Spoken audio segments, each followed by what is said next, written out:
Hello and a warm welcome to another edition of the Irish Angle on Jump To It. As usual, I have Johnny Ward and Emma Nagle with me, and we're going to look back at all the things that happened in Irish racing and even further afield over the last week. Johnny, Emma, welcome to the show. Hiya, Vinny. Thanks, Vincent. Now, all good. Let's look at the big race from last week. That's the first thing. The Eclipse Stakes, Paddington and Emily Upjohn. What did you make of it, Johnny?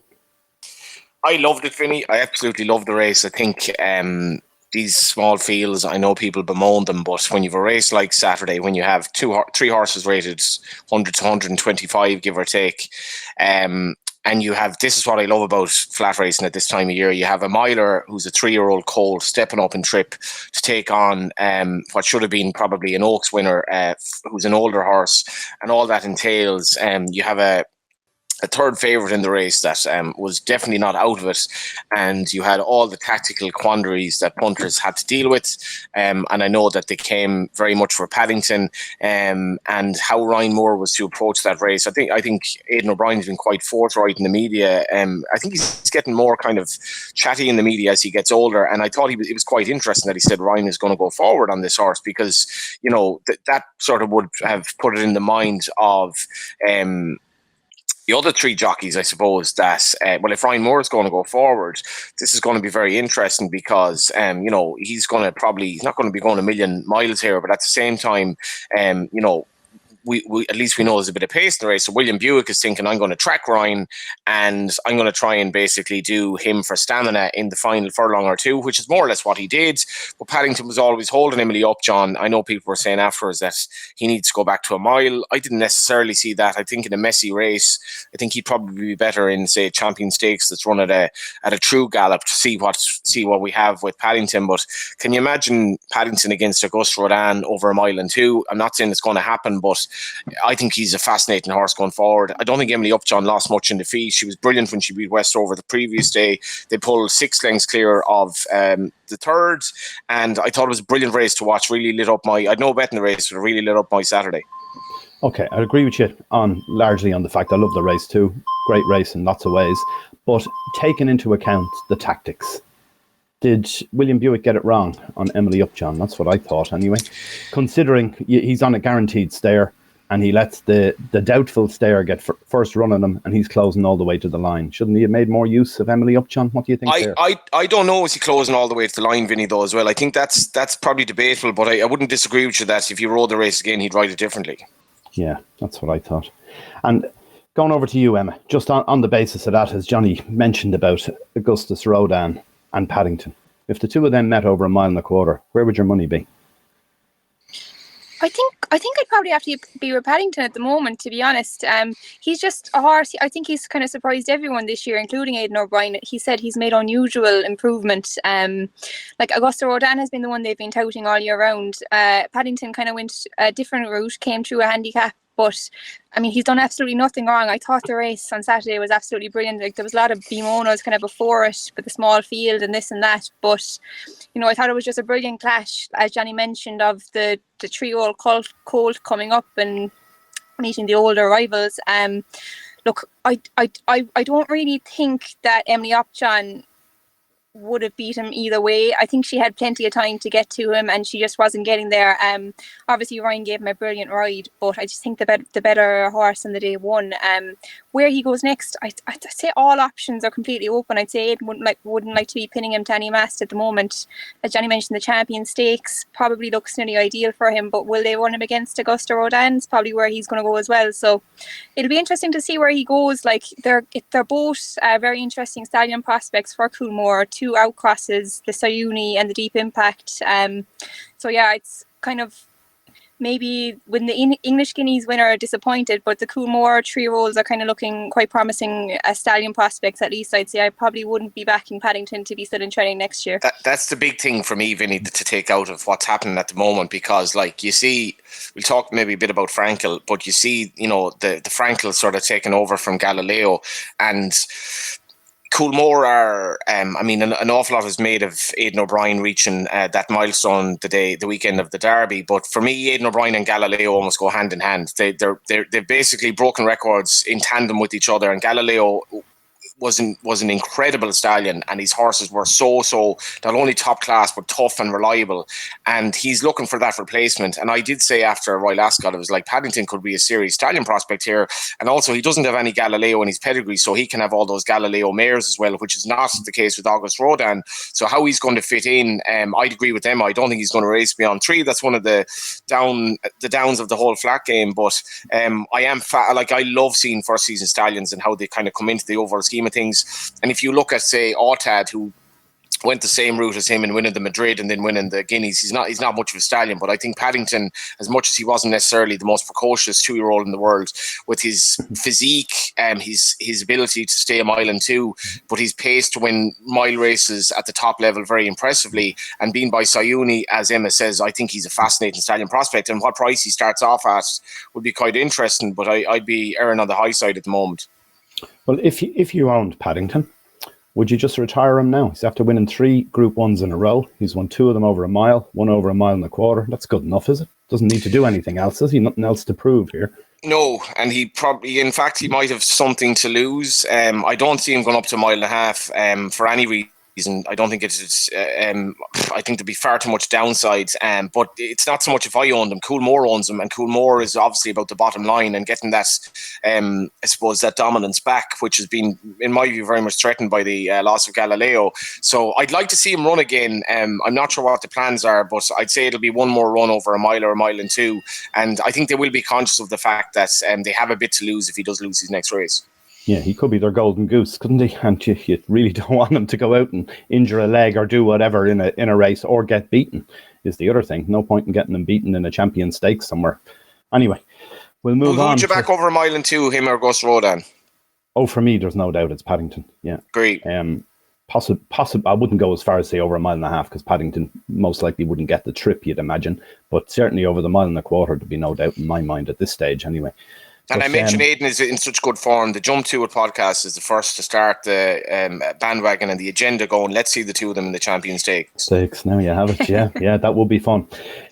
Looking at another piece of nice placing was Aspen Grove, won in Belmont Park on Saturday evening. Fozzie Stack's first Group 1 winner, which was fantastic. Oisin Murphy rode the horse. He also rode later on the same card, the Foxes, before going across then to France on Sunday to ride Chaldine. Fozzie Stack, what do you make of that, Emma? He's been around a while, in his father's shadow, I suppose, for some element of it. But he's certainly come into his own here. Nice piece of placing as well. Yeah, massive piece of placing. We were kind of discussing a small bit off air there, and I don't think anyone would have placed her as the winner of a Belmont Oaks on form alone. So it was a big kind of risk, I suppose, travelling over to America in the first place, but it paid off in dozens. Didn't actually see the race live myself, so I can't comment too much on it. But yeah, big training performance, I suppose, just to get her there. To even think of going there, I suppose, in the first place. But yeah, she's a Grade 1 winner now at Belmont Oaks in her pedigree, so I'm sure they're all very happy on the flight home. Yeah, I'd say that. Yeah, I'm talking about more trips back out there with the same filly as well. Johnny, what did you make of that? It's Fozzie Stack. He's been around a long time. You'd know him well, I'm sure, from the races. Yeah, I wouldn't know Fozzie that well. He's I suppose he was he come across. I used to think Fozzie came across as a kind of a serious character, but then as you get to know him, there's definitely a bit of crack there. I texted him after the race, and I don't know what I said to him, but he replies, "Thanks, Wes." So I think he's kind of mixed me up with Wesley Ward. So I'm gonna take that as well, because he's probably a bit more esteemed than I am. But to be honest, Vinny, I didn't know Aspen Grove was even running at in the Belmont, States, yeah. and Belmont, and I'd have cousins that go to Belmont regularly and often would text me if there were a horse running from Ireland, but it's probably because it was quite low key. She was sent off 157 to 10, so give or take 16 to 1. To me, this is I don't know what the race amounted to, apart from it being a Grade 1, but this is one of the best pieces of placing I think I've ever seen by a horse, because she went into the race. She started off finishing third in a Guineas trial at 25 to 1. Then she actually ran behind Tahira, was beaten 14 lengths Obviously at the Corab. She had, in fairness now, she hadn't won over a mile and two. She is by Justify, but I have to think that she, with the pedigree that she has, she's by Justify. The dam was stakes placed over a mile in the US again, so it's a completely American pedigree by more than Ready the Dam. And I have to think Fozzie was thinking about her American pedigree when sending her over, because it looked hugely ambitious. It's not. I know the owners have plenty of money, but it's not cheap to go over there. And I think this is a phenomenal bit of placing by Fozzie. And as you say, he's had a relatively low-key career so far, probably waiting on a very good horse. I thought this was a brilliant bit of placing, and fair play to him. Yeah, good stuff. Well, let's move on to Sunday in Deauville. We had Chaldine, the English Guineas winner, which was beaten by Paddington on the last start, went over to Deauville and got beaten again. That's not good if you own Chaldine, is it? Yeah, I suppose you'd have to kind of question, maybe he had quite a hard time early on in the season. Did it take a bit out of him? I know Johnny has been kind of vocal enough about Frankel's that maybe they're just a bit fizzier than maybe the likes of Galileo might be. Like, he ran, I suppose, first time out this season, was it he lost his jockey in Newbury, and it was quite soft that day, and he kind of ran the whole race. And then he went to the Guineas on soft ground again. Obviously he was a good winner that day, but you just have to wonder, maybe did it take a bit out of him? The comments after the race by Connections, like, they were quite disappointed. Obviously they're going to give him a bit of a break, I think. But like, it's not, the form of the English Guineas isn't stacking up much anyway. I think there's only 2 winners came out of the race since, and those are 2 Ballydoyle horses who were massively disappointing on the day. So you have to kind of question maybe the form of the Guineas in the first place. He's been beaten by Paddington, who kind of looks maybe the outstanding 3-year-old colt at the moment, in my eyes anyway. But yeah, look, it'll probably take a bit to get him back to his best. You'd have to kind of question. I'd probably be questioning how much the early part of the season took out of him, to be honest. Like, he had 2 hard races, kind of a race, I suppose, first time in Newbury without the jockey, soft ground. But yeah, might take a bit to get him back to his best. I wouldn't be, I'd be kind of take him as a watching prospect for the time being anyway. Yeah. And just one other thing to take note of there is the fact Oisin Murphy rode Chaldine on Sunday in Deauville. He'd ridden Saturday night out in Belmont. It's a hard graft, Johnny, isn't it? No, maybe not for these guys, these top jockeys. I'm sure he's private jet and slept the whole way across from one to the other. But like, you're talking only about 12 or 13 hours between the two, from the time he's riding in the States and then riding in France. What do you make of that, Johnny? Yeah, it is a bit mad. I'm like you, Vinny. I mean, if I fly from the States to Dublin, like, it takes me a couple of days to recover, really. It'll never quite top off, though. I don't think anything will top off Willie Mullins going over to Melbourne to watch a horse that he was running in the Melbourne Cup subsequently, to watch him work.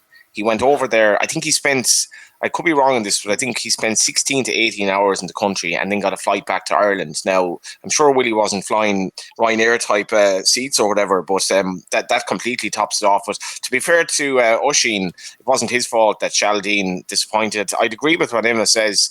He started off, obviously, in late April. The run behind Paddington was a very, very tough run, and it was probably a little bit of a surprise that they rocked up so quickly. I remember talking to a trainer, a high-profile trainer who'd have the odd Frankel early on in his kind of stud career, and I'll always remember him saying to me, the Frankel horses are a little bit about their mind, and that always stuck with me. And in general, I as a rule, Frankel horses at a short price, they're not entirely reliable all the time. I think this horse completely bombed out. Maybe the travel took more out of him than Oisin Murphy. Maybe it was too soon, but I think later on in the season he'll be grand. Yeah, it's funny that you say that about those Frankels, because the horse himself was the most reliable you'd ever see, wasn't he? Unbeaten in his whole career. But he wasn't straightforward, Vinny. No, he was far quite from hard it. on himself the way he ran. You kind of watch, he kind of uses all his energy. You kind of imagine. So maybe that kind of had an effect on him. I don't know. 100%. Yeah. Probably so. Okay, a couple of other things to at least touch on. One of them is Doireann Garrahy, who works for RTE. She was in the news during the week for lots of wrong reasons, for whatever reason way you want to look at it. But it turns out anyway, Horse Racing Ireland paid her $27,000 last year to help promote horse racing, including a trip to Cheltenham, where some of the people in the Dáil, anyway, some of the politicians didn't think that was a good idea, that they'd promote an event like Cheltenham in another jurisdiction. Horse Racing Ireland have come out and they've justified it. They think they got value for money. What do you make of that, Emma? Any opinion on it? Like it's all a bit mad, really, the whole RTE, everything that's coming out of RTE. But yeah, Darren getting upwards of 20 grand from Horse Racing Ireland, just kind of, it's a bit mind-boggling, really. Like, I know, look, you can kind of see she has a big audience, and they're trying to attract, I suppose she has kind of quite a young following, and that's kind of the audience that HRI are trying to get at. But just the figures that she's being paid, it's kind of hard to justify it, really. I saw some of the bits she did. I mean, look, there were some interesting things she did around Cheltenham and this and that, but I suppose there's a few different questions. Like, the first question is the amount that she's being paid, but also, why are HRI spending this amount of money in promoting Cheltenham, which, you know, isn't an Irish fixture in the first place. So yeah, look, it's a bit mind-boggling, really. Like, I'm sure she brought some kind of an audience to horse racing, but I don't think it justifies the fee that she was being paid. HRI have defended it, but I can't see any defence to that myself. Fair enough. Johnny, you have any opinion on it? I like this whole influencer thing. I find like one of the indictments of our time, really, and it's utterly bizarre to me. And like Darren Garrahy, in defence of Darren Garrahy, I think the HRI money that she got, whatever the fee was, is probably about number 10 in her list of concerns today, as Emma mentioned, with RTE Gate and all this madness that has happened over the last sort of 3 weeks. The only thing I will say about HRI, I was talking to a few people about this. Apparently this shit works. They obviously paid the two Johnnies good money over at Cheltenham. And I mean, the first thing I'm thinking of, why would you be paying somebody who's at Cheltenham at a British race meeting? But in fairness, I've worked with HRI in the past. I know that HRI invested a good bit of money in putting stuff on Off the Ball that I was involved in. And I generally think their media team does a good job. I don't think there are any mugs what they're doing. And maybe they can probably justify paying this money to Darren Garrahy. But honestly, Vinny, I can never get my head around this shit.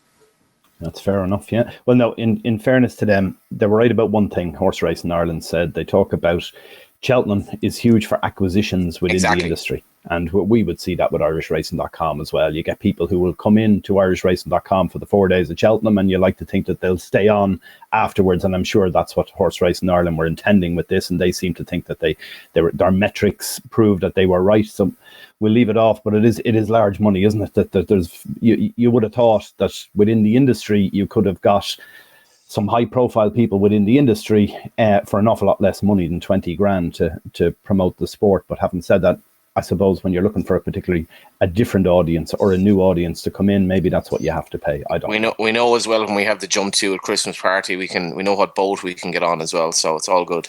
This is it, yeah. All right, one last thing to look at from last week was a bit of a controversial incident in the UK at Worcester on Wednesday. A horse called Hilson. Most people who are watching this program will have possibly seen or heard about it anyway. A jockey called Dylan Kitts gave the horse a desperate ride. It looked like it was stopped. We shall see what ends up happening in the subsequent inquiries into it. But what I thought was particularly interesting here is that the trainer Chris Honor has gone and asked the owner Alan Clegg to remove all his horses from the yard. Very unusual incident there, Emma. Very, very unusual altogether. I suppose, like, on first viewing, everyone thought, I mean, there's only one thing you can think, I suppose, watching it. Like, it was probably the most blatant non-Troy you'll ever see on a race course. I mean, you'd have to question, like, the jockey's intelligence in the first place. I mean, when you get to the last hurdle and you're traveling like that, you just have to go on and win the race. I mean, there's no way you can stop a horse like that without it being so blatantly obvious. No matter how much you had bet on the race, I mean, you kind of have to use your brain when it gets to that stage. So that was kind of the first thing you take from it. And then I was very surprised listening to the trainer Chris Honor's interview earlier on the week with Nick Luck. Like, to be fair, I think 90% of the time when this happens, you'd have to assume that the trainer is probably privy to it. But in fairness to the trainer on this occasion, it doesn't sound like he had any kind of knowledge of what was going to happen when the race unfolded. He obviously asked the owner to remove his horses, and I think the jockey has previous for kind of similar kind of rides. So it's a really unusual one. I don't think they will go too easy on the jockey with his punishment, and I think the owner should be punished as well, because, you know, I felt very sorry for the trainer listening to his interview. I mean, his family have been getting threats, I think, from punters and this and that. Obviously, he's been kind of roped into the whole thing without his own knowledge, if that is the case. So I think jockey and owner should be punished, and, you know, I don't think they can take it too lightly on them, because it was very, very blatant. What do you think, Johnny? Trainers, the innocent party in all of this. Yeah, I mean, I don't know the individuals involved. I mean, the optics of this were absolutely appalling. There's no getting away from that. Social media is a cesspit, and I can certainly have some sympathy for any of the guilty parties involved in this. Presuming there were guilty or innocent parties, rather, I'd have sympathy for. The problem, one of my biggest issues with racing is that it's almost founded, and it relies upon, and it's considered fine to basically kind of bargain with the truth at times. And when these inquiries happen, a lot of horses obviously aren't trying every day of the week, and if you're going into an inquiry with the stewards, you're almost kind of obliged to tell a version of events that suits yourself. This was really, really distasteful, and as Emma says, I've definite sympathy for the trainer, the way this happened. You should not assume, I think it's always wrong in racing to assume that the trainer knows what's going on with his or her horse, because that's not always the case, including with some very, very big owners. So I wouldn't be rushing to judgment, but the optics were absolutely terrible. Well, you can flip that somewhat as well. You can't always presume the owner knows what's going on either. Absolutely. More often than not, they don't. Is the truth of that. Anyway, we're going to move on, lastly, to a horse to follow. Obviously, Hildson will be one of them. He'd surely win the next day he comes out, whenever that is, but you might have to wait a few months.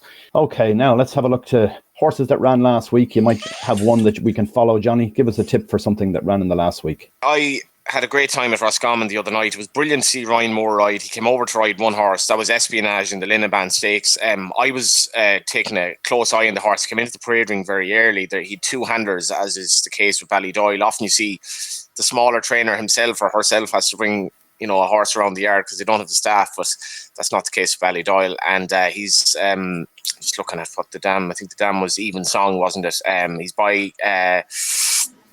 He's by Galileo out of by Galileo out of Even Song. Yeah, a really nice pedigree, and you couldn't get over the strength of the horse in the parade ring when he was going out. Ryan Moore was kind of just trying to steer him out, very, very strong. I think he expended energy before the race, and he still bolted up. And maybe you can grab the form, but I think going forward, if he were to run the Ledger, that type of thing, I think he's 10 or 12 to 1 for the Ledger. I think he's a very, very good horse in the making. There's loads of improvement in him. All right, Emma, can you give me your horse then from last week? Yeah, I pick one with an eye to Galway, I suppose. Not too long to go now. So I think the Big Doyen was probably one who was a bit disappointing over hurdles kind of all season. But he finally got his head in front during the week. Wide margin win in a maiden hurdle. So I think the plan for him is to head to Galway for a hurdle and maybe head over fences then. He's probably a horse with a bit of unfulfilled potential, I think, over obstacles. He was a decent bumper horse. Probably has more to give over hurdles, but he probably is a real chaser down the line. A big strong horse. So, but I'll be keeping a close eye on him in Galway wherever he goes. Very good, yeah. He was an impressive winner at very short odds. One from me is a grey ex-German stare, which sounds like it could be Princess Zoe, but it's not. It's a horse called Dartan of Matthew Smith's. Very similar profile to Princess Zoe, and I thought this is very impressive. The last twice, actually, it won at the Curragh on Derby weekend, and then it came out last week and won over hurdles, handicap hurdle over 3 miles. It's a stare. It needs decent ground is the only thing, but there's certainly more wins in this horse, I would think. So anyway, there are 3 horses to follow. Thanks for watching, and hopefully we'll see you all again next week. And make sure to subscribe to our channel, and we'll have a video hopefully later this week coming out from Emma, who has looked into the Corinthian Challenge. All right, thanks for watching. Bye for now.